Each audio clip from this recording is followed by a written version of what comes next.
Basically, I'm going to give you just an introductory lecture to the following lecture on the gut barrier and the leaky gut.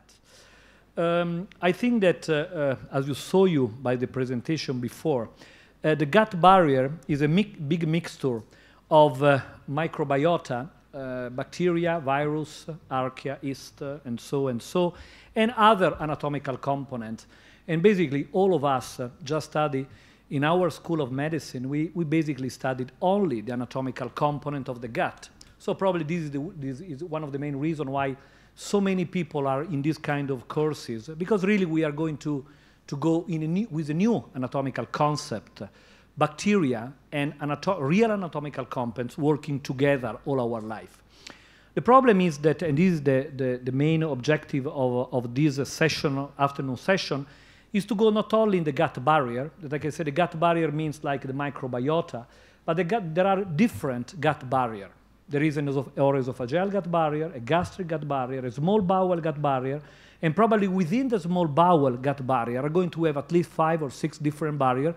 If you think, for example, the absorption of vitamins occur in a different way in the different tract of the small bowel, or the bile acid or so. So really, or if you think about the colon, you know, left part, right part, and so. So really, we have to go deep inside the different gut barrier.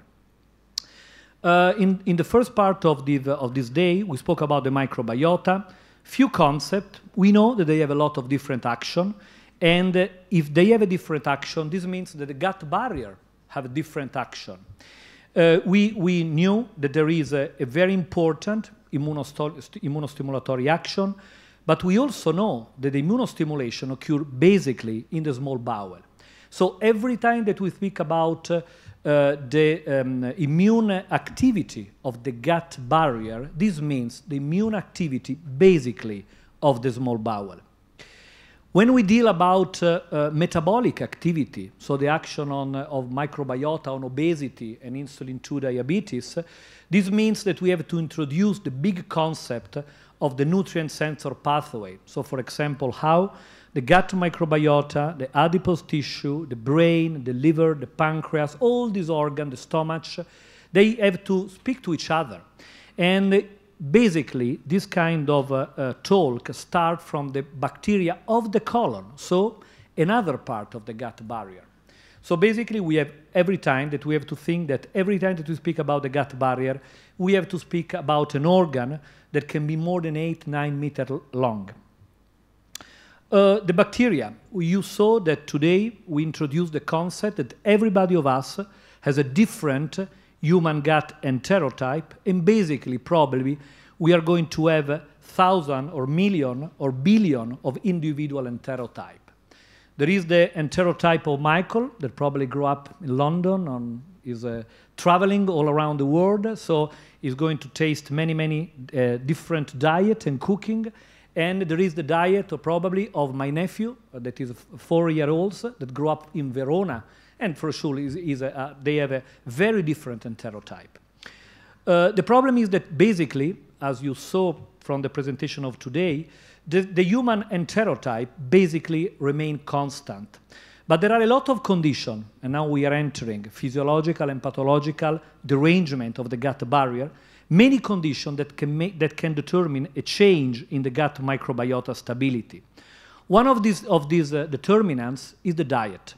Every time that you go from a vegetarian diet to an animal-based diet, you change your microbiota, and the opposite, obviously. The reason is the human gut microbiome have to switch very rapidly between herbivorous and carnivorous functional profiles. And this reflects a past selective pressure during human evolution. Now, probably, we can go in a supermarket and we can decide if we have to buy fruit, vegetable, meat, or fish, or an ice cream. But for hundreds or thousands of years, this was not possible. And the human being have just to take what was present on the ground. This is the reason why our gut microbiota and our gut barrier is very good in change between one profile to another profile, has to be very good in adapt itself to what can enter in our gut. Another concept The gut barrier can change in physiology or in pathology, but we have another actor that is the age of the person. Remember, until 100 years ago, the average lifetime of a man, of a woman, was 38 to 39 years for a man, 35 to 36 years for a woman, for the miscarriage and the problem of birth of the baby that was very dangerous for the woman. Only in the last 100 years, we double our lifetime. And during this doubling, probably we have to fight with the microbiota. If you think what's happened when the body dies, when a person dies, the body goes in putrefaction. Because the human gut microbiota, if you don't feed it, can destroy the body from the inside.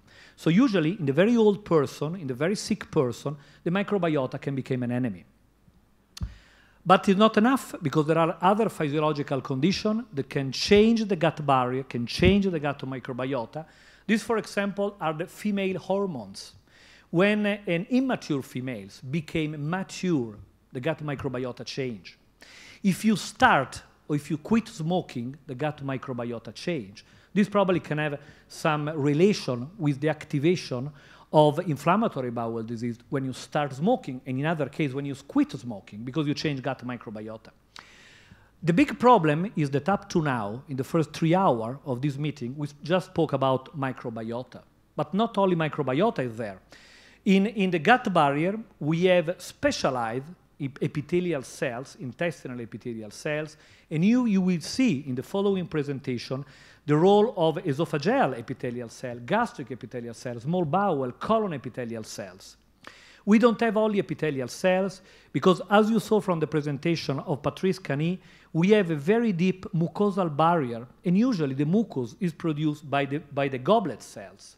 The thickness of the mucus is different in the different part of the gut. In particular, we know that the mucous layer is highly important because usually the microbiota grow in the outer part of the mucous layer. The inner part of the mucous layer usually keep the bacteria far away from the intestinal epithelial cells. But you can very well understand that everybody of us, after a very bad, for example, rotavirus diarrhea, you can have a disappearance of the mucous layer, and the gut microbiota go directly in contact with the epithelial cells. And you can also have a translocation of bacterial fragments. And this probably can be one of the points that Giovanni later on will go in order to explain irritable bowel syndrome post-infectious type. But remember, if you deal about gut barrier, you have also to think about the fact that the mucous composition is different in the different GI tract. In particular, the gel-forming mucins are different in the oral cavity, in the stomach, in the small intestine, in the large intestine. And the non-specific antimicrobials produced by the immune cells in the mucous layer are different in the different tract. For example, beta-defensin are in the stomach, alpha-defensin and angiogen 4 or collectins are in the colon. And so for sure, no doubt about it, that the gut barrier is different in the different tract. Very often, we forgot that the gut has to be vascularized by a very important vascular pathway. For example, if you take an old person with a perfect gut microbiota, but with an atherosclerotic superior mesenteric artery, you are going to develop an ischemic enteritis. In case of ischemic enteritis, you are going to change the gut microbiota to determine a leaky gut, and a perfect gut microbiota can become pathogenic. But we have also, in the gut barrier, a very important endocrine system, and very often we also forgot the endocrine hormones, but we have many kinds of endocrine cells that produce more than 33 hormones and biogenic amines. I don't know in the laboratory all over the world, but in my country, in Italy, really, no laboratory except research laboratory measure this kind of hormones for the day-to-day routine. So really, at the moment, we forgot completely the endocrine activity in the gut. The neuroenteric system, probably the people of the IBS group, they are pushing up to remember that the very important neuroenteric system is there. Every time that you have a stress, the neuroenteric system is activated, and you can have a leaky gut. The gut barrier integrity has to be maintained. It's maintained every day of our life to the secretion of gastric acid, of mucus, of biliary salts, the pH, the barrier integrity, the motility, the immune system, the interaction between good and bad species. But this is a very difficult issue for our body. We have an healthy gut barrier, usually. This is a typical healthy gut barrier, so villi, electron microscopy. But very often, these mechanisms fail. Can fail in physiological condition, in pathological condition, and usually you develop at the same time dysbiosis and leaky gut. There is always a relation between dysbiosis and leaky gut. When you have a leaky gut with dysbiosis, you have the translocation of bacteria or bacterial fragments in the portal and systemic circulation. What is funny is that most of the bacteria of the gut are anaerobic, full anaerobic species. When they arrive in contact with oxygen that is in the blood, they die. So you don't find bacteria, but you can find bacterial fragments, for example, lipopolysaccharide of gram-negative. This is the case of a celiac patient. In case of a celiac patient, you have a leaky gut, very bad leaky gut. This is the electron microscope picture of this patient, and many bacterial fragments can translocate and activate the inflammatory status of a celiac patient. But we have to remember that a leaky gut is not only a pathological condition. In many physiological occasions, you can have a leaky gut. There is a circadian clock that affects intestinal permeability. This means that if you change the time when you eat, you can have a different permeability at this moment. So we have to be careful to, for example, take a snack at 2 o'clock in the night, because the permeability of the gut can be different at 2 o'clock respect to 9 o'clock in the evening. Every time that you do a sport, you affect the gut permeability. For example, this very nice slide published 5 years ago showed that triathletes, male and females, they have a pathological leaky gut for the 24 hours after the triathlon competition. The reason is very simple, because the muscle and the joint have to utilize the blood, and you have an ischemia in the gut during this moment. So, just think what can happen if a triathlete take a rotavirus infection 12 hours after this kind of competition. There is a very bad leaky gut, and probably you can develop an irritable bowel syndrome just because you have a pathological leaky gut in this moment. The stress affects intestinal permeability. There are many, many papers out that show that after a very bad stress, you develop a leaky gut again. The food affects intestinal permeability. For thousands of years, the humans utilize spices for immunoregulatory reasons. The spices can increase the leaky gut.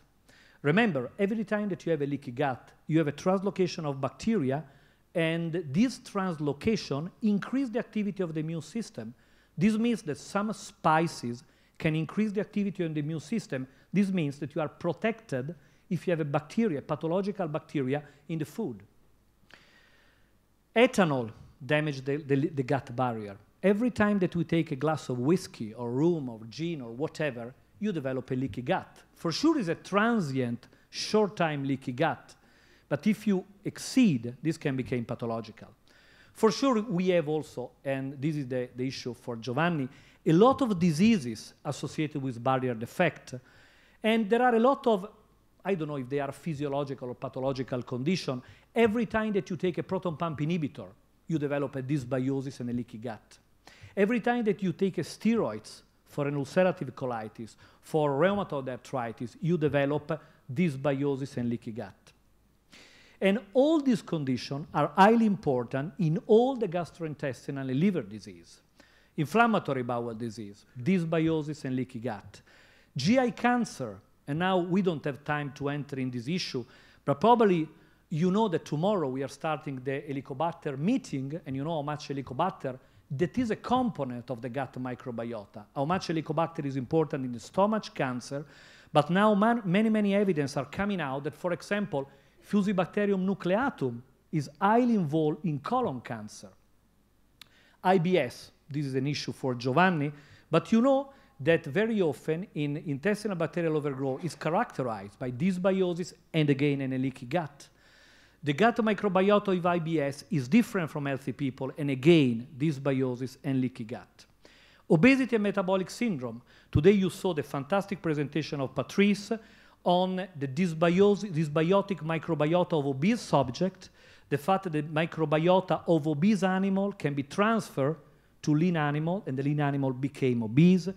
But together, at the same time, the obese subject, they have a leaky gut. Always, they always go at the same time. The gut barrier of type 2 diabetes, they have dysbiosis, again, and they have a leaky gut. And something that very often we forgot it, and probably we forgot it because we are lucky. We live in a very rich world where the problem is obesity. But remember that half of the people of the world, they don't have food. In case of undernourishment, again, you have a dysbiosis and you have a leaky gut. And finally, the liver disease. All the liver disease, every part of the liver disease is characterized by a leaky gut and a microbiota translocation. Ascites, portal hypertension, non-alcoholic fatty liver disease, hepatorenal syndrome, hepatocellular carcinoma, encephalopathy, every part of a liver disease is implicated with a leaky gut. Another point, and this is funny for the people that work with hepatitis C and B, without microbiota, you never, in the animal model, develop cirrhosis. You need the gut microbiota, the translocation, to activate Toll-like receptor 4 of ETO cells in order to develop fibrosis. This is one of the reasons probably why now in the liver meeting, everybody is talking about rifaximin and gut microbiota and so and so. So finally, how can we maintain a healthy gut barrier? The point is this one. Now it's very in fashion to modulate the gut barrier with gut microbiota change. In the past, it was very fashion to utilize immunosuppression. Think about Crohn's disease, ulcerative colitis. But we have to remember, vascular pathway, mucoepithelial pathway, neuroendocrine system are so important. The diet is important. The right amount of fiber and fatty acid. For sure, we can work with antibiotics, biotherapy, and now microbial transplantation. But remember, every time that you change to modulate the gut microbiota with an external intervention, if you don't change the diet, the dysbiosis recurs always after treatment. And with antibiotic, you have also the risk of antibiotic resistance development. So, the landscape of the gut barrier and the role of microbiota, what are the take-home messages? The microbiota and the gut barrier are a wide surface deeply involved in digestion and absorption. The real gut barrier, however, is a very complex system, and really in the last years are entering in this world, made by bacteria, by anatomical, very complex anatomical components. If this is the healthy gut barrier, and you see that is different, for example, in this case, according to the mucous composition in different tract, in case of a leaky gut, we can have this kind of gut barrier, and good bacteria can go in contact with the immune system, and they can activate the immune system. But if this is the case of a mild leaky gut, think about what's happened in case of a cirrhotic child C12 patient with a severe portal hypertension with a very bad leaky gut. Your gut is without anymore, there is no mucus. Bad bacteria, good bacteria can enter inside. Think about a very bad celiac disease, a very bad Crohn's disease, and you can have a severe immunoactivation and bacterial translocation. So the point is that probably we are entering in a new world for all of us, and every time that we speak about microbiota, we have to consider the condition of the gut, and if we have a leaky gut, in the specific anatomical compartments that we are studying. And only when we will have a new concept on this relation, we can increase a little bit our understanding in disease pathogenesis, and we can think what can be the role of the diet, nutraceutical, biotherapy, antibiotics, or any kind of novel therapeutic approaches. And going back to the introduction of Michael, I think he's absolutely right. After this kind of meeting, probably we have to be proud to study an apparatus so that can give us so many new therapeutic opportunities. Thank you.